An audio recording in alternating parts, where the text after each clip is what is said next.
그래서 내가 자네에게 진지한 제안을 하나 하고자 하네. 대기업 상무 자리에서 정년 퇴임한 지 2년 된 강태호는 서울 근교의 작은 아파트에서 홀로 살고 있었다.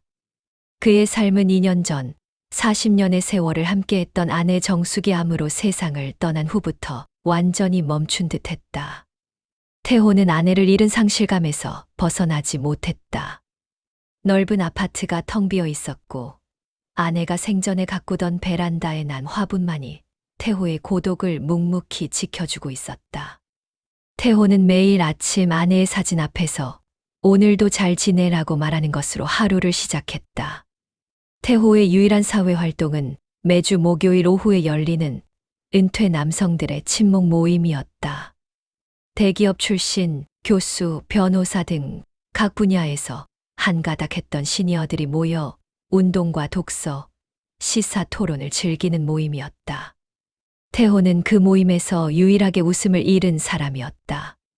그날도 태호는 모임 후 동료 박전무 65세와 함께 맥주를 마시고 있었다. 박전무는 태호의 가장 가까운 친구이자 태호가 아내를 잃은 후 가장 걱정해 주는 사람이었다. 태호야, 자네도 이제 털어낼 때가 됐잖아. 정숙이도 자네가 이렇게 외롭게 지내는 걸 원하지 않을 걸세. 자네 딸 지영이도 걱정이 태산이더만. 박 전무가 태호의 등을 두드리며 말했다. 태호는 씁쓸하게 웃었다. 박 전무, 말이 쉽지. 정숙이와 나는 그냥 부부가 아니라 한 몸이었다네. 40년 세월이 하루아침에 사라진다는 게 쉬운 일인가. 지영이에게도 미안하지만 내 마음이 움직여야지. 박 전무는 조용히 맥주잔을 채웠다. 그래, 자네 마음 이해하네. 그래서 내가 자네에게 아주 조심스러운 제안을 하나 하려고 해. 태호는 고개를 들었다. 무슨 제안인가? 자네처럼 고독한 길을 걷고 있는 좋은 분이 계시네. 내 아내의 친구인데 남편이 5년 전에 갑작스럽게 심장마비로 세상을 떠났어. 이름은 윤서희. 초등학교 교사로 정년 퇴임한 지 얼마 안 된 분인데 인품이 고결하고 매우 온화한 분이야. 자네와 참 잘 맞을 것 같다는 생각이 들었네. 태호는 당황하며 손을 저었다. 아이고, 박 전무. 나는 지금 누구를 만날 생각도 그럴 준비도 안 되어 있네.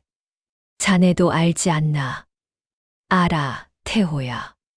하지만 자네가 평생 정숙이에게 바쳤던 순수한 마음을 그대로 간직하고 있다는 것을 알기 때문에 이분을 소개하는 걸세. 무슨 거창한 재혼을 이야기하는 게 아니야. 그냥 따뜻한 말동무라도 하면서 서로의 상실감을 위로해 줄 수 있는 친구를 만들어 보라는 걸세. 내 아내가 서희 씨에게 자네 이야기를 잠깐 했는데 서희 씨도 자네처럼 신중한 분이라고 하더군. 서로 부담 없이 딱 커피 한 잔만 마셔보게. 박 전무의 진심 어린 권유에 태호는 더 이상 거절할 수 없었다. 태호 역시 이 외로운 삶에서 작은 변화라도 간절히 바라고 있었는지 모른다. 알겠네, 박 전무. 하지만 약속해 주게. 무슨 일이 있어도 서로에게 부담 주는 일은 없어야 하네. 그리고 나는 재혼 같은 건 생각하고 있지 않다는 것도 미리 말씀해 주게. 태호는 매우 신중하게 조건을 걸었다. 박 전무는 활짝 웃었다. 걱정 말게. 내가 다 조율했네. 주선자는 박 전무의 아내 영애 씨가 맡기로 했다. 다음 주 토요일 오후 태호는 약속 장소인 정원이 아름다운 전통 찻집으로 향했다. 태호는 오랜만에 수트를 꺼내 입고 넥타이를 맸다. 거울 속의 자신의 모습이 낯설었다. 마치 오랜 휴가를 마치고 첫 출근하는 기분이 들었다. 찻집 문을 열고 들어가자 영애 씨와 함께 창가 자리에 앉아있는 윤서희 씨가 눈에 들어왔다. 서희 씨는 화려하지 않은 베이지색 재킷을 입고 있었고 단정한 단발머리에 은퇴 안경을 쓰고 있었다. 첫인상은 매우 차분하고 지적인 느낌이었습니다.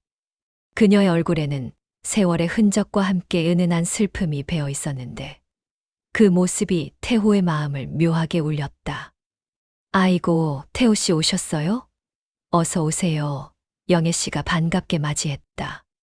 태호는 수줍게 인사하며 서희 씨에게 고개를 숙였다. 강태호입니다. 만나 뵙게 되어 영광입니다. 서희 씨는 자리에서 일어나 태호에게 꾸벅 인사했다. 그녀의 목소리는 매우 조용하고 부드러웠다. 윤서희입니다. 와주셔서 감사합니다. 두 사람은 어색하게 마주 앉았다. 영애 씨는 분위기를 풀어주기 위해 농담을 던졌지만 태호와 서희 씨는 서로의 눈을 똑바로 쳐다보지 못하고 자꾸만 찻잔만 만지작거렸다. 마치 첫사랑을 시작하는 풋풋한 학생들처럼 말이다. 영애 씨는 일부러 자리를 피해 주었다. 저희는 잠깐 화장실 좀 다녀올게요. 두 분 편하게 이야기 나누세요. 영애 씨가 자리를 비우자 두 사람 사이에는 침묵이 흘렀다. 태호는 용기를 내어 먼저 입을 열었다. 박 전무님께 이야기는 들었습니다. 먼저 떠난 아내를 그리워하는 제 마음을 이해해 주셔서 감사합니다. 서희 씨는 고개를 들고 태호를 바라보았다. 그녀의 눈빛에는 깊은 공감이 담겨 있었다. 괜찮습니다. 저도 남편을 보낸 지 5년이 지났지만 아직도 가끔 빈자리를 느끼곤 합니다. 40년의 세월은 감히 헤아릴 수 없겠지요. 제 남편은 심장이 약해서 갑자기 떠났습니다. 서희 씨의 담담한 고백에 태호는 마음이 놓였습니다. 그녀는 자신의 상실의 고통을 숨기려 하지 않았고 태호의 고통을 진심으로 존중해 주었습니다. 두 사람은 남은 시간 동안 죽은 배우자에 대한 이야기만 나누었다. 서로의 아픔을 공유하는 과정에서 두 사람은 처음 만났을 때의 어색함 대신 따뜻한 동질감을 느꼈습니다. 태호는 2년 만에 처음으로 아내 외의 다른 사람에게 자신의 속마음을 편안하게 털어놓을 수 있었습니다.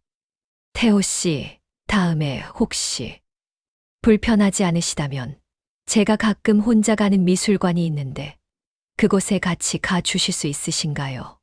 서희 씨가 조심스럽게 제안했다. 태호는 순간 가슴이 뭉클해지는 것을 느꼈다. 2년 동안 멈춰 있던 심장이 다시 뛰기 시작하는 것 같았다. 네, 서희 씨.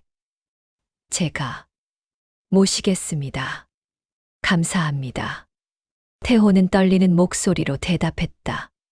이것은 단순한 만남이 아니었습니다. 태호의 고독한 인생에 찾아온 너무나도 수줍고 순수한 늦사랑의 시작이었습니다. 태호는 찻집을 나서면서 잊고 지냈던 설렘이라는 감정을 되찾았습니다. 2편 시작합니다. 강태호와 윤서희의 만남은 커피 한 잔으로 끝나지 않았다. 두 사람은 매주 한 번씩 조용하고 소박한 데이트를 이어갔다. 미술관, 고궁 산책, 그리고 도서관의 문학 강좌까지. 두 사람의 데이트는 마치 문화 답사 같았다. 두 사람 사이에는 서로에 대한 존중이 넘쳤다. 태호는 서희 씨가 남편을 잃은 슬픔을 깊이 이해했고, 서희 씨 역시 태호의 아내에 대한 변치 않는 순정을 높이 샀다. 그들은 서로에게 결코 부담을 주지 않으려 매우 조심했다. 태호는 서희 씨에게 먼저 손을 잡거나 어깨를 감싸는 등의 신체 접촉을 전혀 시도하지 않았다. 서희 씨 역시 항상 정갈한 태도를 유지했다. 태호는 그녀의 온화함과 지성에 점점 빠져들었고, 서희 씨는 태호의 변치 않는 진실함에 신뢰를 느꼈다. 어느 가을날 두 사람은 북한산 자락의 작은 사찰을 찾았다. 단풍이 아름다운 길을 조용히 걸으며 두 사람은 처음으로 자신들의 감정에 대해 이야기하기 시작했다. 서희 씨, 제가 서희 씨를 만난 지 벌써 3달이 되어 가네요. 3달 동안 제가 느낀 것은 편안함이었습니다. 정수기를 잃고 멈춰 있던 제 삶이 서희 씨를 만나면서 다시 느리게나마 흐르기 시작한 것 같아요. 태호가 조용히 말했다. 서희 씨는 걸음을 멈추고 태호를 바라보았다. 태호 씨, 저도 마찬가지입니다. 태호 씨는 저의 상실감을 유일하게 이해해 주는 분입니다. 태호 씨와 함께 있으면 혼자 있는 것보다 더 고요한 평화를 느낍니다. 서희 씨, 태호는 용기를 내어 처음으로 자신의 속마음을 깊이 있게 털어놓았다. 제가 서희 씨를 만나면서 잊고 지냈던 설렘이라는 감정을 다시 느낍니다. 하지만 동시에 죄책감도 큽니다. 제가 정숙이에게 평생을 바쳤는데 이제 와서 다른 사람에게 마음이 간다는 것이 정숙이에게 미안해서. 서희 씨는 태호의 손을 잡으려다가 다시 손을 거두었다. 그리고는 눈물을 글썽이며 말했다. 태호 씨, 사랑의 형태는 하나가 아닙니다. 태호 씨가 정숙 씨에게 바쳤던 사랑은 순정이고 그 사랑은 영원히 태호 씨 마음에 남아있을 겁니다. 하지만 저에게 느끼는 감정은 새로운 삶을 시작하려는 인간의 본능일 겁니다. 정숙 씨도 태호 씨가 혼자서 외로워하는 것을 원하지 않을 거예요. 태호 씨, 저희 두 사람이 서로에게 의지하고 위로하는 것, 그것은 죄가 아닙니다. 서희 씨의 말에 태호는 왈칵 눈물을 쏟았다. 서희 씨는 태호의 어깨에 손을 얹고 조용히 그를 다독여 주었다. 태호는 이 만남이 단순한 말동무가 아니라 인생의 새로운 시작임을 비로소 깨달았다. 태호는 서희 씨에게 진지한 교제를 제안했다. 두 사람은 서로의 삶의 동반자로서 남은 여생을 함께하고 싶다는 소망을 확인했다. 하지만 두 사람에게는 넘어야 할 가족의 산이 있었다.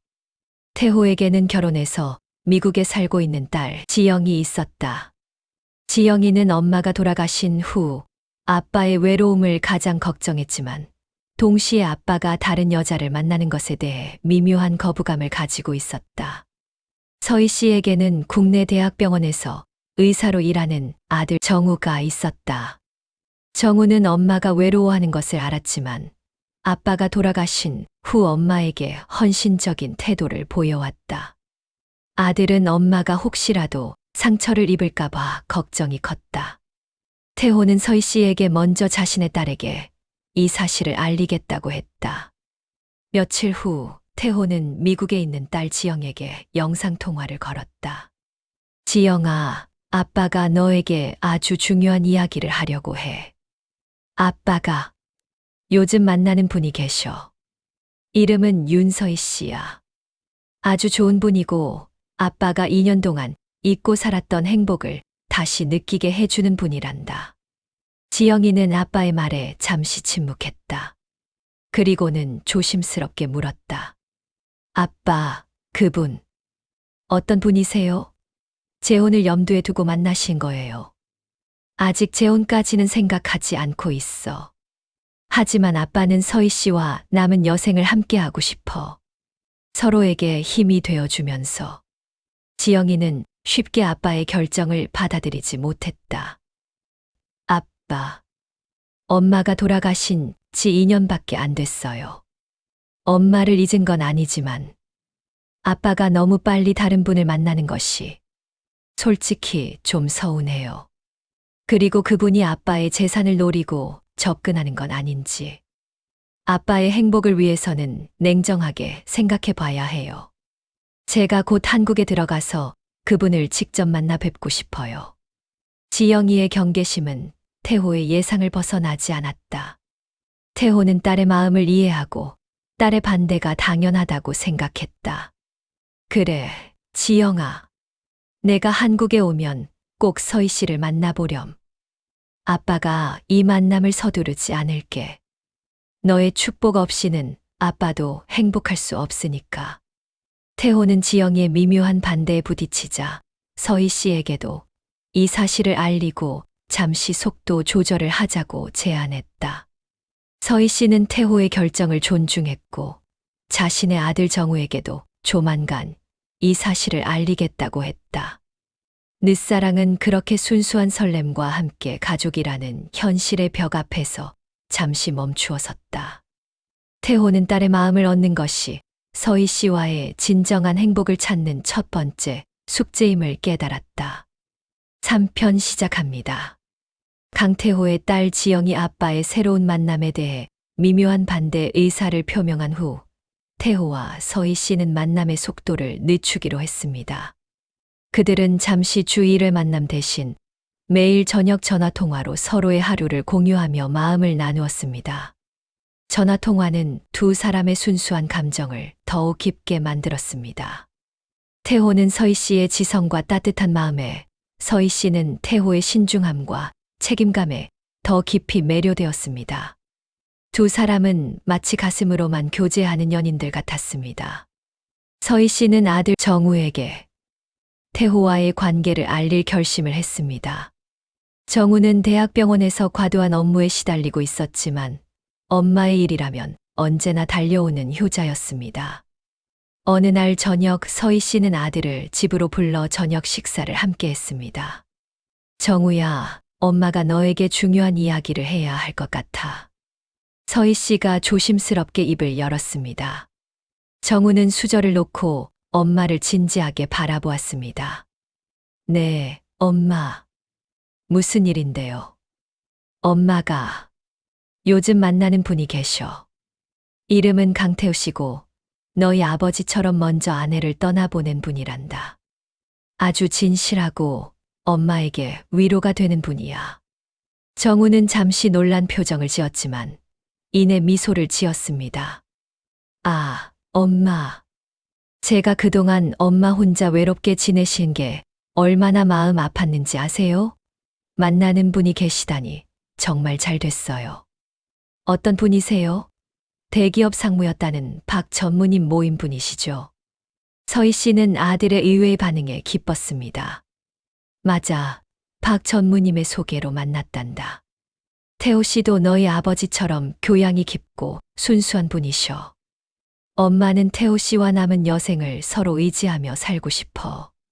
하지만 서희 씨가 남은 여생을 함께라는 표현을 쓰자 정우의 표정이 미묘하게 바뀌었습니다. 엄마, 교제는 찬성이에요. 엄마가 외롭지 않으셨으면 좋겠어요. 하지만 남은 여생을 함께라는 건 재혼을 말씀하시는 건가요? 아니면 동거를 생각하시는 건가요? 정우의 목소리에 경계심이 깃들기 시작했습니다. 아직 재혼까지 확정된 것은 아니지만 엄마는 태호 씨와 진지하게 미래를 생각하고 있단다. 서희 씨가 솔직하게 말했다. 정우는 조용히 고개를 저었습니다. 엄마, 죄송하지만 저는 재혼은 반대예요. 아버지가 돌아가신 지 5년밖에 안 됐어요. 그리고 저는 그분이 엄마를 진심으로 사랑하는지 아니면 재산이나 노후를 의지하려고 접근한 건지 확신할 수 없어요. 서희 씨는 상처받은 표정을 지었습니다. 정우야, 태호 씨는 너희 아버지보다 더 좋은 분일 수도 있어. 태호 씨도 잃을 것 없는 분이고 돈 때문에 나에게 접근할 분이 아니야. 엄마, 돈이 문제가 아니에요. 재혼하면 상속 문제가 복잡해져요. 제가 엄마의 노후를 책임질 건데 만약 그분이 나중에라도 다른 마음을 먹으면 엄마가 상처받을 수 있어요. 그리고 무엇보다 저희 아버지의 자리가 너무 빨리 채워지는 것은 저에게도 마음이 아파요. 정우는 아버지를 향한 깊은 그리움과 효심 때문에 반대하는 것이었습니다. 아들의 강경한 반대에 서희 씨는 깊은 슬픔에 빠졌습니다. 태호의 딸 지영이처럼 아들 정우 역시 자신의 상실감과 엄마에 대한 염려 때문에 새로운 만남을 받아들이지 못하고 있었습니다. 정우야, 알았어. 엄마가 너의 마음을 헤아리지 못했구나. 태호 씨의 딸도 비슷한 마음을 가지고 있어. 엄마는 너희들의 축복 없이는 진행하지 않을 거야. 서희 씨는 결국 아들의 뜻에 따르기로 했습니다. 태호와 서희 씨는 서로의 자식들의 반대라는 큰 벽 앞에 마주했습니다. 두 사람은 이 현실을 극복하기 위해 함께 노력하기로 다짐했습니다. 서희 씨, 우리 아이들의 마음을 이해해야 합니다. 그들이 저희를 사랑하기 때문에 반대하는 거예요. 저희가 진실한 사랑을 보여주면 언젠가는 축복해 줄 거예요. 우리 아이들의 결혼 반대라는 첫 번째 반전을 이겨냅시다. 태호가 서희 씨를 위로했습니다. 두 사람은 자식들의 축복을 받기 위해 장기적인 계획을 세웠습니다. 공개적인 만남, 자식들이 만남을 의심하지 않도록 박 전무 부부와 함께하는 공식적인 만남을 자주 갖는다. 재산 문제 투명화, 서로의 재산 문제에 대해 완벽하게 투명하게 공개하고 자식들이 오해하지 않도록 유언장 등을 미리 정리한다. 순수한 사랑 증명 재혼을 서두르지 않고 순수한 교제만 유지하며 자식들에게 우리는 돈이나 노후가 아니라 오직 서로의 마음만 보고 있다는 것을 보여준다.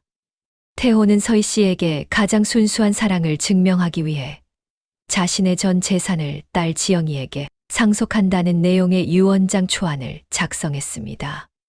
그리고 이 사실을 서희 씨에게도 솔직하게 말했습니다.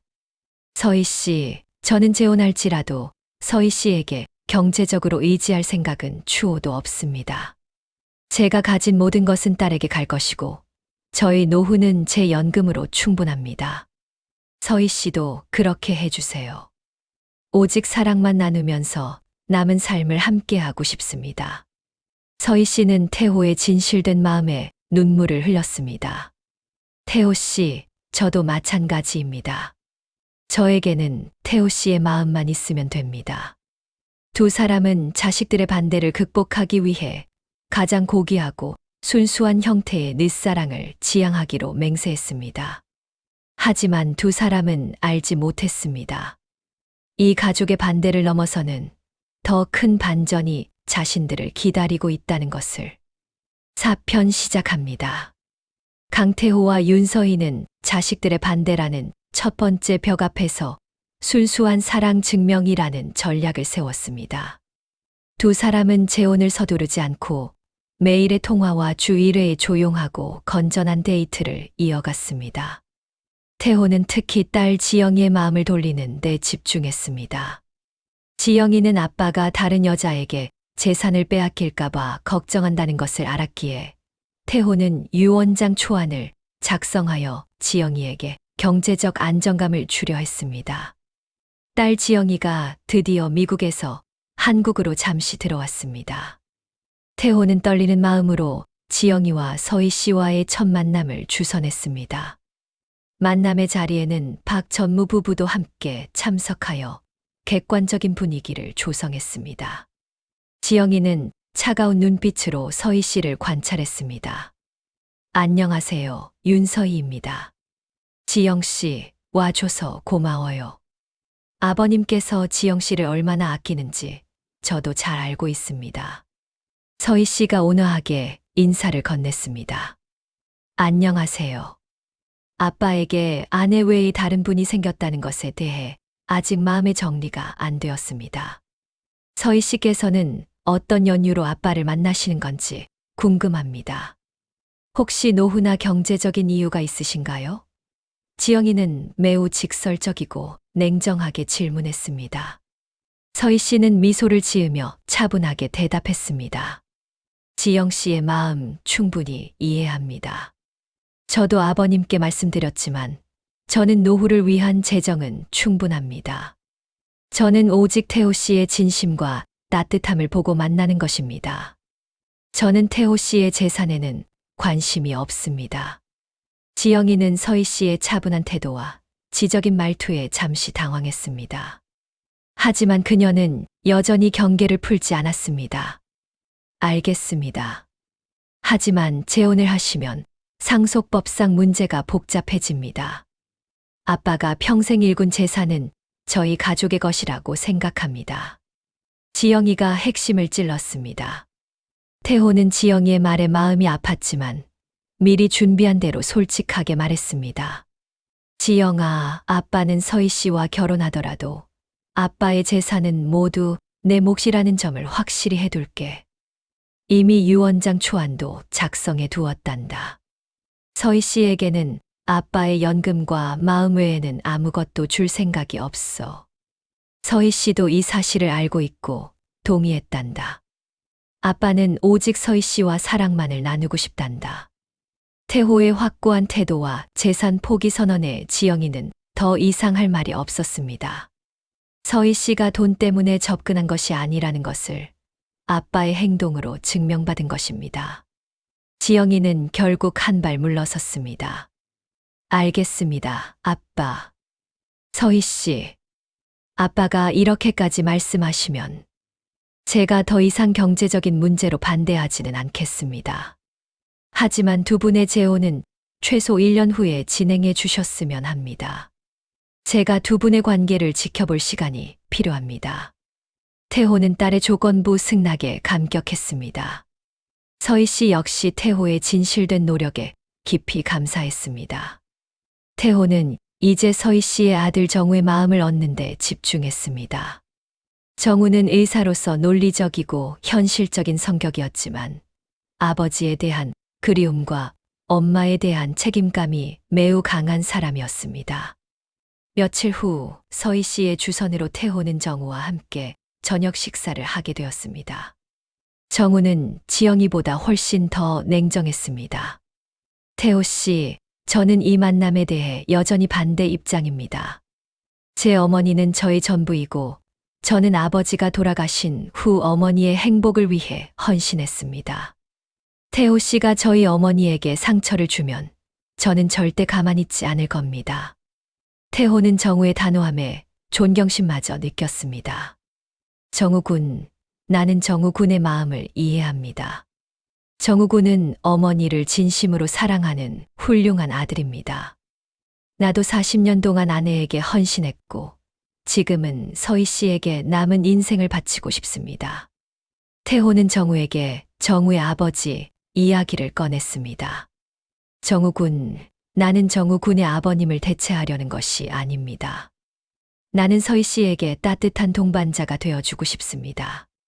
그리고 정우 군의 아버님이 그랬던 것처럼 서희 씨를 평생 아끼고 존중할 것을 약속드립니다. 태호의 진실된 모습에 정우는 잠시 감정을 풀었지만 이내 다시 경계했습니다. 알겠습니다. 하지만 태호 씨, 저희 어머니는 심장이 약하십니다. 아버지가 갑자기 돌아가신 것도 그 때문이었습니다. 어머니는 큰 충격이나 스트레스를 받으시면 안 됩니다. 태호 씨가 어머니에게 완벽한 안정감을 주실 수 있는지 저는 그게 가장 걱정됩니다. 정우는 엄마의 건강을 가장 염려했습니다. 정우 군, 약속하지. 나는 서희 씨에게 어떤 불안감도 주지 않을 것이네. 내가 가진 모든 책임감과 성실함으로 서희 씨를 지켜주겠네. 태호는 진심으로 정우에게 약속했습니다. 정우는 결국 재혼에 대해 확답을 주지 않았지만 태호 씨가 저희 어머니에게 진심이라는 것을 알겠습니다. 저는 태호 씨를 계속 지켜볼 겁니다. 라는 말로 관찰을 허락했습니다. 태호와 서희 씨는 자식들의 축복이라는 첫 번째 반전을 진실과 투명함으로 거의 넘어선 듯 했습니다. 두 사람은 늦은 나이에 가장 순수한 형태의 사랑을 시작했다는 것에 행복했습니다. 하지만 두 사람이 행복에 젖어 있을 무렵 전혀 예상치 못한 두 번째 반전이 그들을 덮치기 시작했습니다. 어느 날 서희 씨의 아들 정우가 태호에게 은밀하게 만날 것을 요청했습니다. 정우의 얼굴에는 불안감과 혼란이 가득했습니다. 태호 씨, 제가 드릴 말씀이 있습니다. 저희 어머니와의 교제를 다시 생각해 주셨으면 합니다. 정우는 매우 다급한 목소리였습니다. 정우 군, 갑자기 무슨 말인가? 이제 지영이도 정우 군도 우리 만남을 이해해 주지 않았나? 태호는 당황했습니다. 정우는 조용히 눈물을 글썽이며 태호에게 충격적인 사실을 털어놓았습니다. 태호 씨, 사실 저희 어머니에게는 저 말고 다른 아들이 하나 더 있습니다. 오래전에 해외로 입양된 아들이요. 그리고 그 아들이 최근 저희 어머니에게 연락을 해왔습니다. 지금 저희 어머니와 그 아들의 관계가 매우 복잡합니다. 제가 태호 씨를 이 일에 엮이게 하고 싶지 않아요. 태호는 눈을 크게 떴습니다. 해외 입양된 아들이라니. 서희 씨에게 숨겨진 또 다른 과거가 있었다니. 이것이 두 사람의 사랑을 위협하는 두 번째 반전이 될 것이었습니다. 5편 시작합니다. 강태호는 서희 씨의 아들 정으로부터 해외 입양된 다른 아들의 존재를 듣고 큰 충격에 빠졌습니다. 순수함과 고결함으로만 보였던 서희 씨에게 숨겨진 복잡한 과거가 있었다니. 태호는 정우를 진정시키고 자세한 이야기를 들었습니다. 태호 씨, 죄송해요. 어머니가 태호 씨에게 상처를 주기 싫어서 이 사실을 숨긴 것 같아요. 저희 형은 제가 태어나기 전에 태어났는데 어렸을 때 심장병을 앓았습니다. 당시 저희 집안 형편이 너무 어려워서 치료비 때문에 저희 부모님은 형을 미국으로 입양 보낼 수밖에 없었습니다. 정우는 눈물을 글썽였습니다. 어머니에게 그 일은 평생의 한이었습니다. 그런데 몇 달 전 그 아들이 이메일로 연락이 왔어요. 자신이 한국계 미국인 의사가 되었고 어머니를 만나고 싶다고요. 어머니는 너무 기뻐하셨지만 동시에 죄책감 때문에 힘들어 하셨어요.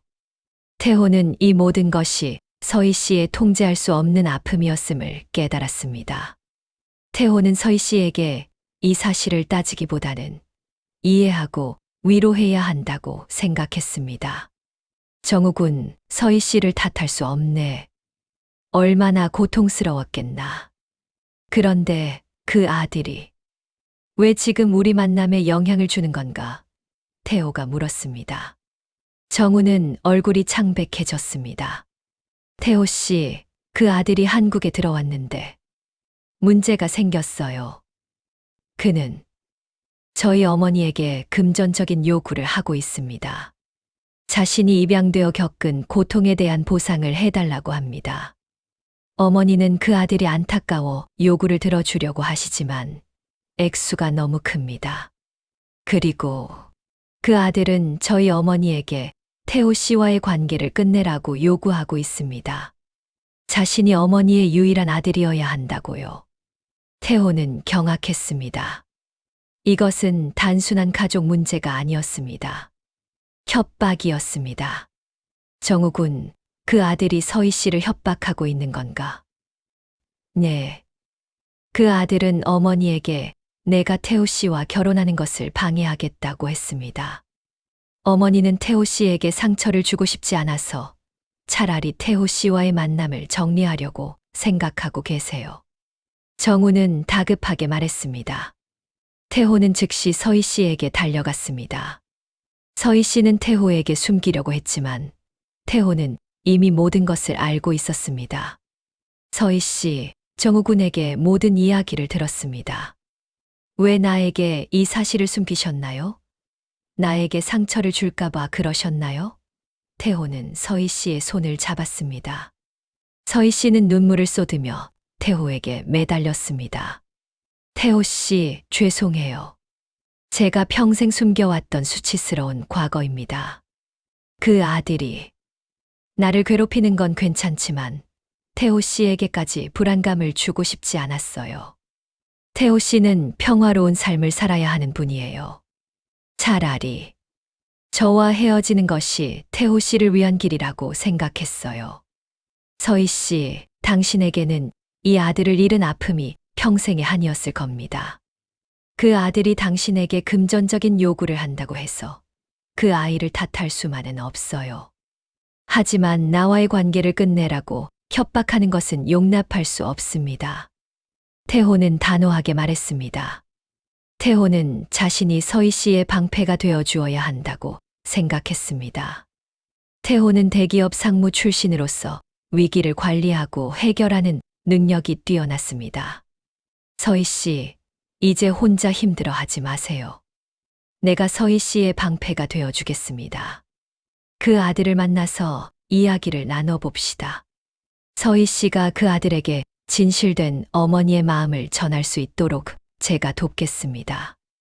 서희 씨는 태호의 든든한 모습에 감동했습니다. 태호 씨, 감사합니다. 태호 씨는 정말 저의 구원자이세요. 태호는 상철 오빠와 박 전무에게 이 사실을 알리고 법적인 조언을 구했습니다. 박 전무는 태호가 서희 씨를 위해 모든 것을 바치려는 모습에 깊은 감명을 받았습니다. 태호야, 자네의 그 순수한 사랑이 서희 씨를 구할 걸세. 내가 자네를 돕겠네. 법률 자문은 내가 아는 변호사를 붙여주겠네. 박 전무가 약속했습니다. 태호는 서희 씨의 입양된 아들 데이비드과의 만남을 주선했습니다. 만남의 자리에는 정우 군도 함께했습니다. 데이비드는 차가운 표정의 30대 후반의 의사였습니다. 그는 태호에게 경계심을 드러냈습니다. 당신은 누구시죠? 우리 어머니와 저의 가족 문제에 왜 끼어드는 겁니까? 데이비드가 날카롭게 물었습니다. 나는 윤서희 씨의 남은 인생의 동반자가 될 강태호입니다.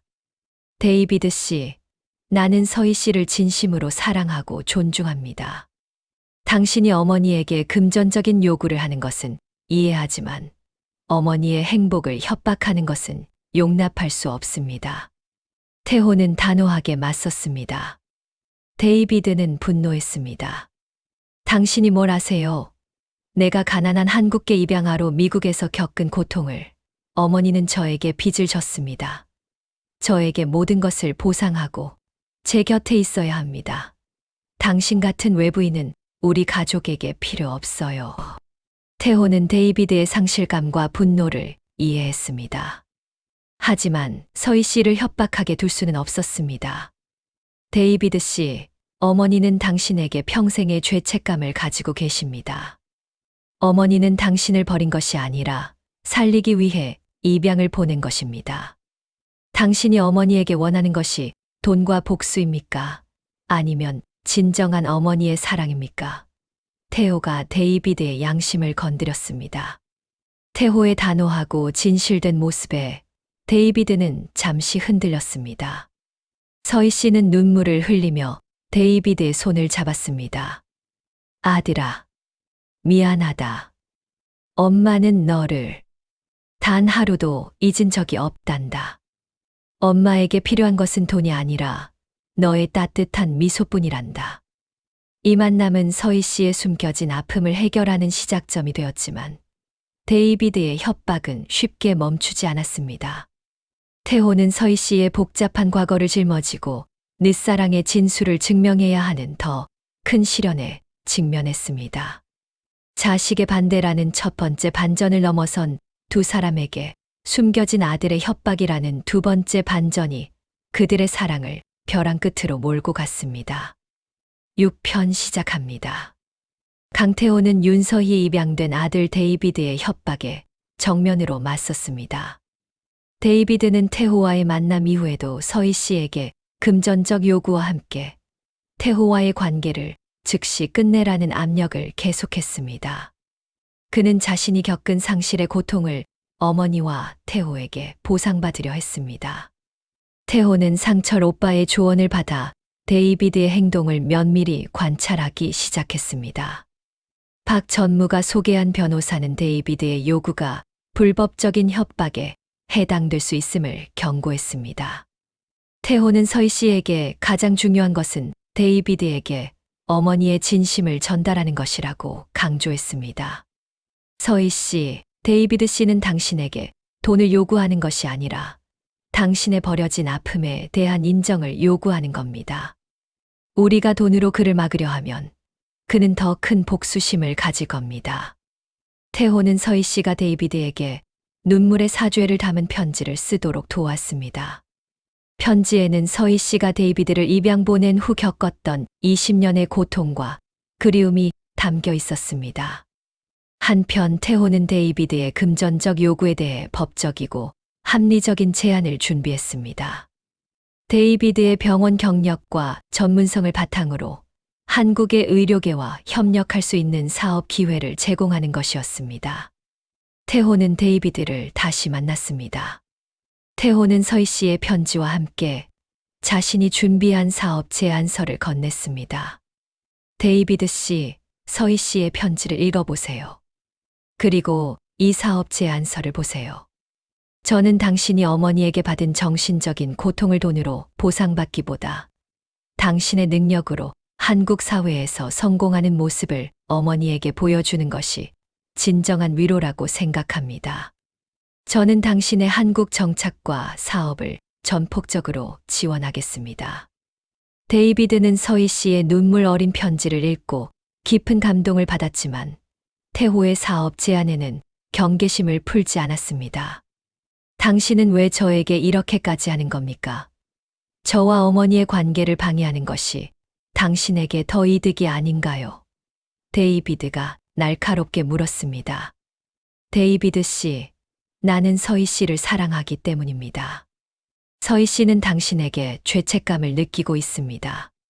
당신이 행복해지는 것이 서희 씨에게 가장 큰 행복이기 때문입니다. 나는 당신의 진정한 행복을 바랄 뿐입니다. 태호는 진심으로 대답했습니다. 데이비드는 태호의 진심과 사업가로서의 능력에 흔들리기 시작했습니다. 그의 분노는 점차 혼란으로 바뀌었습니다. 하지만 데이비드의 협박은 여기서 끝나지 않았습니다. 데이비드는 태호와 서희 씨를 완전히 갈라놓을 마지막 카드를 준비하고 있었습니다. 어느 날 서희 씨의 아들 정우가 태호에게 다급하게 연락했습니다. 태호 씨, 큰일 났어요. 저희 어머니의 건강 상태가 위독해질 수 있습니다. 형이 어머니의 심장질환 기록을 불법적으로 입수했습니다. 정우는 패닉 상태였습니다.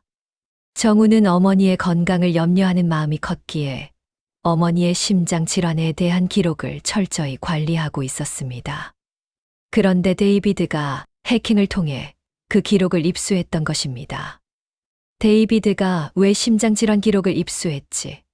태호가 불안하게 물었습니다. 형이 저희 어머니에게 극도의 스트레스를 주려는 것 같습니다. 어머니는 심장 때문에 갑작스러운 충격을 받으면 안 되는데 형은 아마 태호 씨와의 관계를 폭로하거나 재산 문제를 복잡하게 만들어서 어머니에게 치명적인 충격을 주려는 것 같아요. 정우가 울먹였습니다. 태호는 소름이 돋았습니다. 데이비드가 원하는 것은 단순한 돈이 아니라 어머니의 불행이었습니다. 태호는 서희 씨의 생명이 위험할 수 있다는 것을 깨닫고 즉시 최후의 방어 전략을 준비했습니다. 태호는 상철 오빠에게 이 사실을 알렸고 상철 오빠는 데이비드의 불법적인 정보 취득 및 협박 혐의에 대해 경찰 수사를 요청했습니다. 동시에 태호는 서희 씨에게 심리적 안정을 줄 수 있는 결정적인 행동을 해야 한다고 생각했습니다. 태호는 서희 씨를 조용히 불러냈습니다. 서희 씨는 여전히 데이비드 문제로 인해 극도의 불안감에 시달리고 있었습니다. 서희 씨, 제가 서희 씨에게 가장 늦었지만 가장 진심 어린 약속을 하나 하고 싶습니다. 태호는 서희 씨 앞에서 무릎을 꿇었습니다. 그리고는 떨리는 목소리로 말했습니다. 윤서희 씨, 당신의 가장 아픈 과거까지도 내가 모두 껴안겠습니다. 나는 당신의 모든 아픔을 이해하고 당신의 남은 생을 가장 평화롭고 행복하게 지켜줄 것을 약속합니다. 나에게 와주십시오. 나와 결혼해 주십시오. 태호는 서희 씨에게 가장 단순하고 순수한 약속을 통해 데이비드가 줄 수 있는 최악의 심리적 충격을 상쇄시키려 했습니다. 데이비드의 협박보다 태호의 사랑이 더 강하다는 것을 서희 씨에게 확신시키고 싶었습니다. 서희 씨는 눈물을 흘리며 태호의 손을 잡았습니다. 태호 씨, 제가 태호 씨의 순수한 사랑을 믿겠습니다. 하지만 제 아들, 데이비드는 걱정 마세요. 당신이 나의 아내가 되는 순간 데이비드 씨의 모든 협박은 의미를 잃을 겁니다. 그리고 법적인 해결은 내가 맡겠습니다. 태호와 서희 씨는 두 번째 반전인 숨겨진 아들의 협박에 맞서 결혼이라는 가장 강력한 방패를 들기로 결정했습니다. 하지만 이들의 늦사랑이 과연 데이비드의 복수심을 이겨낼 수 있을까요? 7편 시작합니다. 강태호와 윤서희는 데이비드의 협박에 맞서 결혼이라는 가장 강력한 결단을 내렸습니다. 태호는 서희 씨에게 심리적 안정감을 주기 위해 결혼을 서둘렀습니다. 태호는 딸 지영이와 아들 정우에게 이 사실을 알렸습니다. 지영아, 정우 군. 서희 씨의 아들 문제로 인해 서희 씨가 심각한 정신적 스트레스를 받고 있단다. 서희 씨는 심장 질환이 있어서 이대로 두면 건강에 치명적이야. 아빠는 서희 씨에게 심리적 안정감을 주기 위해 결혼을 서두르려 해. 태호는 솔직하게 상황을 설명했습니다. 딸 지영이는 태호의 이야기에 충격을 받았지만 서희 씨의 건강 문제가 걸려 있다는 사실에 더 이상 반대할 수 없었습니다. 그녀는 아빠의 진심이 돈이나 노후 문제를 넘어선 진정한 사랑임을 깨달았습니다. 아빠, 저는 서희 씨의 건강이 최우선이에요. 두 분이 행복하시다면 제가 더 이상 반대할 이유가 없죠. 축하드립니다. 지영이는 결국 눈물을 흘리며 아빠의 결혼을 축복했습니다. 아들 정우는 이미 데이비드의 협박을 알고 있었기에 태호의 결정에 깊이 감사했습니다. 태호 씨, 감사합니다. 어머니를 지키기 위해 이렇게까지 해주시니. 저는 태호 씨를 이제 저희 가족으로 받아들이겠습니다. 제가 사위로서 두 분의 결혼을 돕겠습니다. 정우는 태호의 손을 잡고 진심으로 감사 인사를 했습니다. 태호와 서희 씨는 자식들의 축복을 받으며 간소한 결혼식을 준비했습니다. 하지만 데이비드는 이들의 행복을 가만두지 않았습니다. 데이비드는 태호에게 협박성 이메일을 보냈습니다. 어머니의 심장이 당신에게서 고통받는 것을 가만두지 않겠다. 당신의 결혼식은 반드시 파국으로 끝날 것이다. 태호는 상철 오빠에게 이 사실을 알렸고 상철 오빠는 데이비드의 불법적인 협박 행위를 경찰에 신고하여 법적인 압박을 가했습니다. 하지만 데이비드가 결혼식 당일 물리적인 위협을 가할 수도 있었기에 태호와 상철 오빠는 경호 인력을 배치하는 등 만반의 준비를 했습니다. 결혼식 당일 태호는 서희 씨와 함께 작은 예배당에 섰습니다. 서희 씨는 새하얀 드레스를 입고 있었지만 그녀의 얼굴에는 불안감이 역력했습니다. 태호는 그녀의 손을 꼭 잡고 안심시켰습니다. 서희 씨, 나는 당신을 지키기 위해 이 자리에 섰습니다. 아무도 우리를 갈라놓을 수 없습니다. 오직 사랑만이 우리를 지켜줄 겁니다. 결혼식이 시작되었습니다. 주례의 축사가 이어지고 태호와 서희 씨는 영원한 사랑을 맹세하는 혼인 서약을 했습니다. 그때 예배당 뒷문이 요란하게 열리며 데이비드가 들어섰습니다. 그는 환한 얼굴로 단상을 향해 걸어왔고 하객들은 놀라 술렁거렸습니다. 데이비드의 등장으로 식장은 두 번째 반전의 위기에 봉착했습니다. 어머니, 이 결혼은 무효입니다. 이 남자는 당신을 사랑하는 것이 아닙니다. 이 남자는 당신을 이용하고 있습니다. 데이비드가 소리쳤습니다. 데이비드는 품속에서 서희 씨의 심장 질환 관련 병원 서류를 꺼내 흔들었습니다. 어머니는 심장이 약합니다. 이 남자에게서 스트레스를 받으면 위험합니다. 제가 어머니를 지켜야 합니다. 서희 씨는 데이비드의 행동에 충격을 받아 얼굴이 창백해졌고 손을 떨기 시작했습니다. 하객들은 혼란에 빠졌습니다. 그때 태호가 움직였습니다. 태호는 데이비드를 향해 다가갔고 상철 오빠와 경호 인력이 데이비드를 제지했습니다. 태호는 마이크를 잡고 데이비드와 하객들에게 단호하게 말했습니다. 데이비드 씨, 당신의 분노는 이해합니다. 하지만 당신의 협박은 여기서 끝입니다. 서희 씨는 당신에게 죄책감을 느낄 필요가 없습니다. 이 결혼은 서희 씨의 자유로운 선택입니다. 태호는 서희 씨의 손을 잡고 단상 위에서 그녀를 보호했습니다. 그리고 서희 씨는 떨리는 목소리로 아들에게 말했습니다. 데이비드, 아들아, 엄마는 행복하고 싶다. 너의 복수심 대신 엄마의 행복을 축복해 줄 수는 없겠니? 데이비드는 어머니의 간절한 눈빛과 태호의 결연한 의지 앞에서 무너졌습니다. 그는 결국 눈물을 흘리며 서류를 바닥에 떨어뜨렸습니다. 어머니, 제가 졌습니다. 행복하세요. 데이비드는 흐느끼며 예배당을 떠났습니다.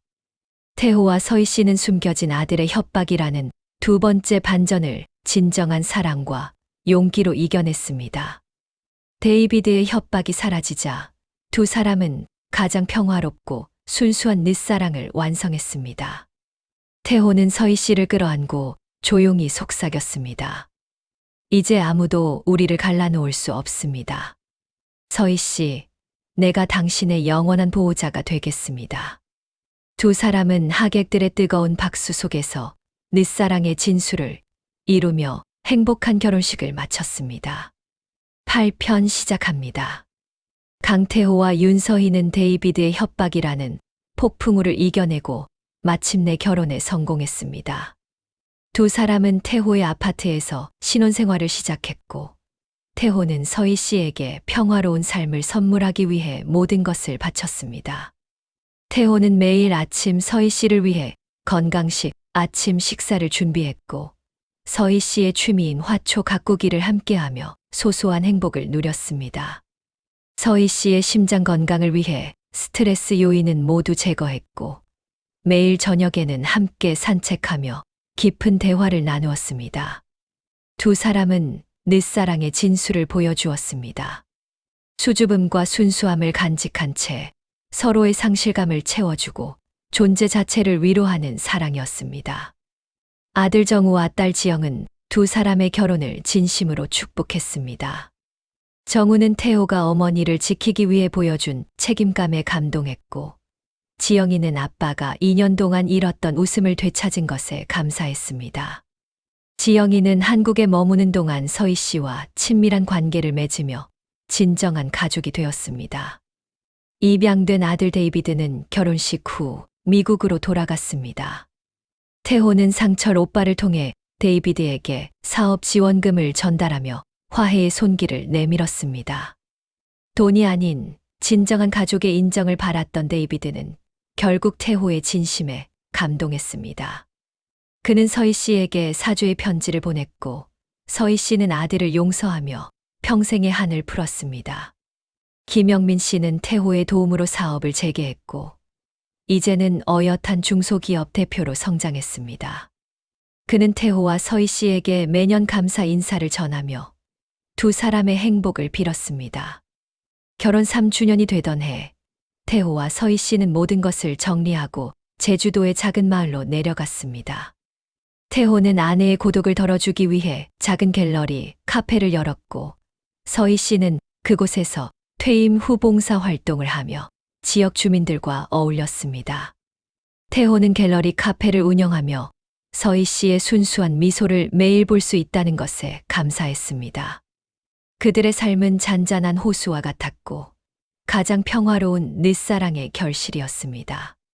태호는 갤러리 카페에서 아내에게 바치는 시를 자주 썼습니다.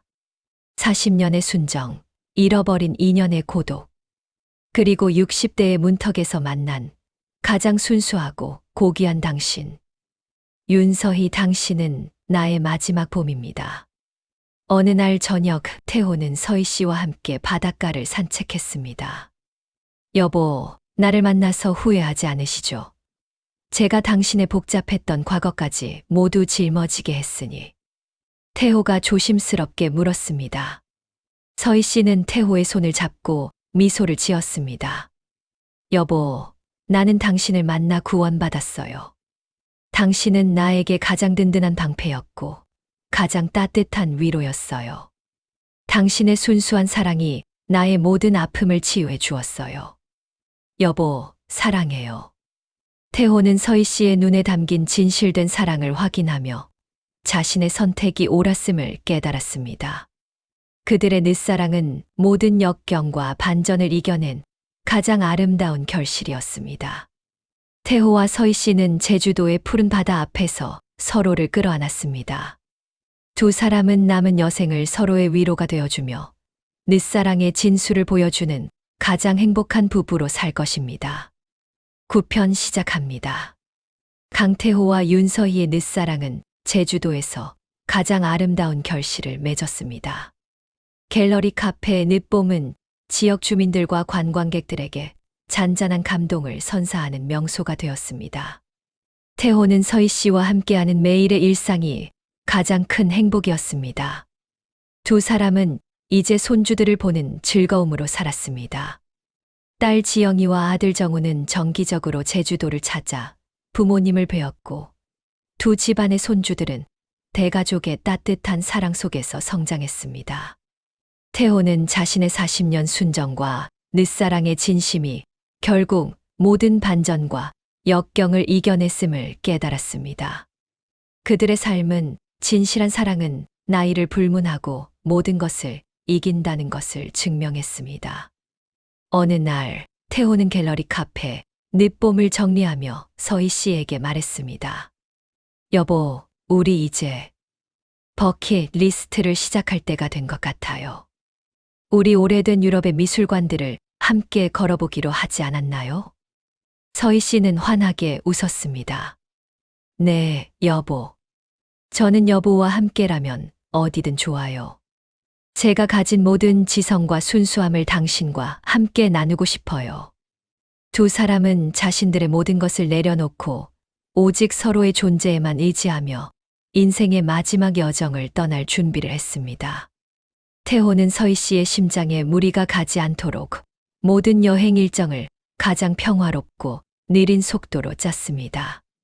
그들의 여행은 노년의 순수한 낭만 그 자체였습니다. 여행길에서 태호는 로마의 한 벤치에 앉아 서희 씨에게 속삭였습니다.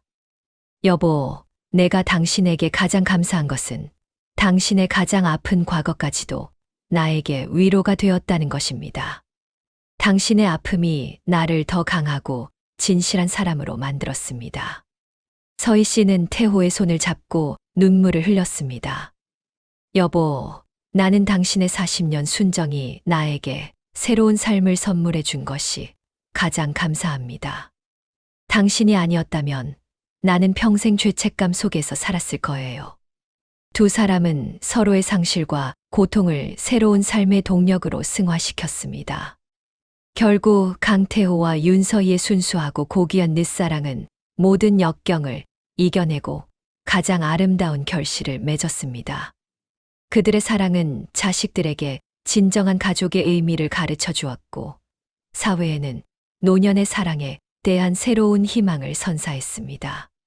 태호와 서희 씨의 이야기는 인생의 황혼기에 찾아온 가장 빛나는 선물이었고, 두 사람은 영원한 사랑을 맹세하며 가장 평화로운 마지막 장을 함께 채워나갔습니다. 이것이 바로 늦사랑의 진수입니다.